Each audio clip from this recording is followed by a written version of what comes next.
Hello everyone, আমি ফয়সাল করিম মাসুদ। আপনারা যে হাদি হত্যাকাণ্ডের সাথে আমার জড়িত থাকার কথা জানেন। আসলে প্রকৃতপক্ষে আমি হাদি হত্যার এই ঘটনার সাথে কোনোভাবেই জড়িত না।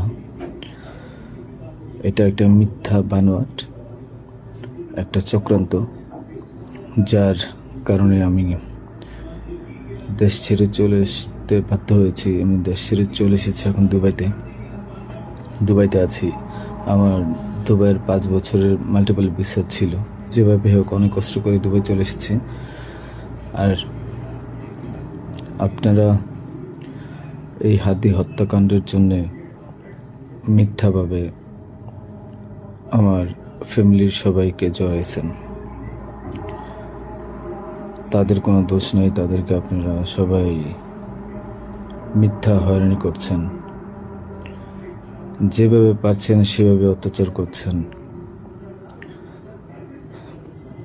আসলে এটা বলে বোঝানোর মতো না। আপনারা অনেক অত্যাচার করছেন, মিথ্যাভাবে তাদেরকে ফাঁসিয়েছেন, আমাকে ফাঁসিয়েছেন। হ্যাঁ, হাদির সাথে আমার সম্পর্ক ছিল। আমি গিয়েছিলাম তার অফিসে যাওয়ার পিছনে কারণটা হচ্ছে, আমি যেহেতু ব্যবসা করি, আমার একটা আইটি ফার্ম আছে। তো দীর্ঘ 10 বছর তো আমি বিজনেস করছি। এই আইটি ফার্মে অনেক কাজই হয়, সব সরকারি কাজ হয়। তো এখানে একটা কাজ ছিল অর্থ মন্ত্রণালয়, একটা কাজ ছিল আপনার খাদ্য মন্ত্রণালয়। তো এই দুইটা কাজ নিয়ে আমি কথা বলতে গিয়েছিলাম। সে আমাকে পাইয়ে দিবে আশ্বস্ত করেছিল।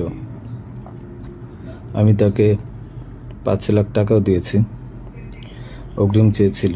এবং তার এই যে আপনার যে প্রোগ্রামগুলো, এগুলোর ডোনার হিসেবে আমাকে থাকতে বলেছিল। আমি থেকেছি এবং তার প্রোগ্রামগুলোর জন্য যত টাকা লাগতো আমি দিয়েছি। এবং লাস্ট যেদিন শুক্রবার, ওই দিনে তাকে আমি 10,000 টাকা দিয়েছি তার ওই প্রোগ্রামের জন্য। এখন কথা হচ্ছে, আমাকে মিথ্যাভাবে ফাঁসানো হয়েছে। এগুলা যেহেতু হাদির সাথে জামাতের একটা কানেকশন আগে থেকেই ছিল, ও জামাতের প্রোডাক্ট। তো সেই জন্য জামাতিরা কোনোভাবে এই ঘটনা ঘটেছে। ওই বাইকের মধ্যে আমি ছিলাম না, এবং ওই বাইকের চালকও আমার কোনো ছোট ভাই ছিল না। আমাদের দুজনকে মিথ্যাভাবে ফাঁসিয়েছে।